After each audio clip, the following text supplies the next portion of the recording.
भारत के इस हथियार की अगर आंख खोल गई तो पाकिस्तान भस्म हो जाएगा और चीन राख बन जाएगा। भारत के एक ऐसा खुफिया हथियार जिसका नाम काली पर रखा गया है, एक ऐसा भारतीय हथियार जो राक्षसों का नाश वैसा ही करेगा जैसे साक्षात काली करती।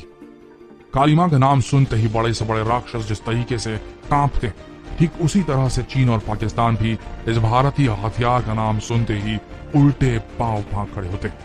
ये दोनों ही देश अपनी हरकतों से बाज तो आते नहीं।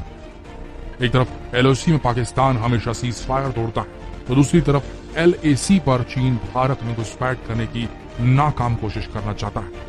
लेकिन जब काली की बात आ जाती है तब ये दोनों देश पीछे भागने लगते हैं।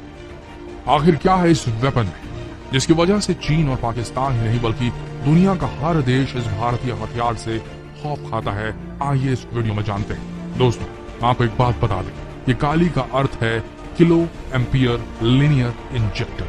ये एक ऐसा हथियार है जो बहुत अधिक मात्रा में एनर्जी पैदा करता है और इलेक्ट्रोमैग्नेटिक तरंगों की बौछार करता है, जैसे किसी भी इलेक्ट्रॉनिक डिवाइस को तुरंत कबाड़ बनाया जा सकता है, चाहे एयरक्राफ्ट हो या सबमरीन या हो कोई भी जंगी बेड़ा।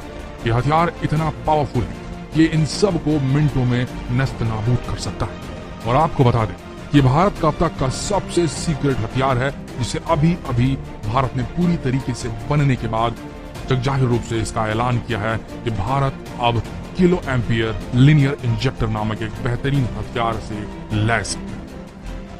इस हथियार से पाकिस्तान इतना खौफ खा चुका है कि 2012 में सियाचिन में एक बहुत बड़ा तूफान आया जिससे पाकिस्तान के 140 सैनिक मारे गए थे और पाकिस्तान ने इसका इल्जाम काली पर लगा डाला था और तभी से पाकिस्तान काली से खौफ खाता है। और उस समय तो भारत ने ऐलान भी नहीं किया था कि ऐसा कोई हथियार भारत के पास है, लेकिन अब भारत ऐलान कर चुका है और इस ऐलान के बाद कोई भी पड़ोसी अब भारत पर बुरी नजर नहीं डाल पा रहा।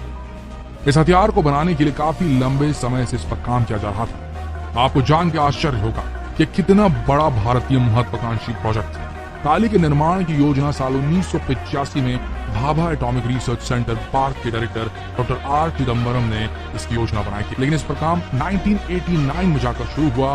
काली पर पिछले 30 सालों से काम चल रहा है। अब तक इस हथियार के कई वर्जन बन चुके हैं, जैसे कि काली 80, फिर काली 100, इसके बाद काली 200, फिर काली 5000 और अब काली 10,000 विकसित किया जा चुका है। शुरुआत में इसे एयरक्राफ्ट पर इस्तेमाल किया जाना था, कि हवा में उड़ने वाले जहाजों पर, लेकिन बाद में इसे सैटेलाइट्स पर इस्तेमाल करने का विचार बनाया गया क्योंकि इसकी रेंज बेहद ज्यादा थी। यह अंतरिक्ष तक मार करने की क्षमता रखता है। ये दुश्मन की सैटेलाइट को तबाह कर सकता है और अपनी सैटेलाइट्स यानी कि भारतीय सैटेलाइट्स की रक्षा कर सकता है। लेकिन जब काली 5000 का निर्माण किया गया तब इसकी पावर को देखते हुए वैज्ञानिकों ने इसे हथियार के रूप में इस्तेमाल करने का निर्णय लिया। आज के समय में हर हथियार इलेक्ट्रॉनिक उपकरणों से लैस होते हैं और काली के एक प्रहार से किसी भी हथियार या जंगी बेड़े को कबाड़ बनाया जा सकता है। अगर कोई एयरक्राफ्ट अटैक करने आए या कोई नेवी का शिप या फिर कोई सैटेलाइट हमला करे तो काली इन सबको मिनटों में धुएं में तब्दील कर सकती है। और ऐसा माना जा रहा है कि भारत का अब तक का सबसे खतरनाक और बहुत ही गुप्त हथियार है। गुप्त इसलिए क्योंकि इसे कहाँ स्थापित किया जाएगा इसे कभी ट्रैक नहीं किया जा सकेगा। ये सबसे बड़ा गुप्त हथियार इसलिए है। भारत ने ऐलान कर दिया इस हथियार को कि भारत ऐसे हथियार का मालिक बन चुका है, लेकिन इसे कहाँ स्थापित किया जाएगा, कहाँ से इसे ऑपरेट किया जा सकेगा, इसके बारे में किसी को कभी नहीं पता चल सकेगा।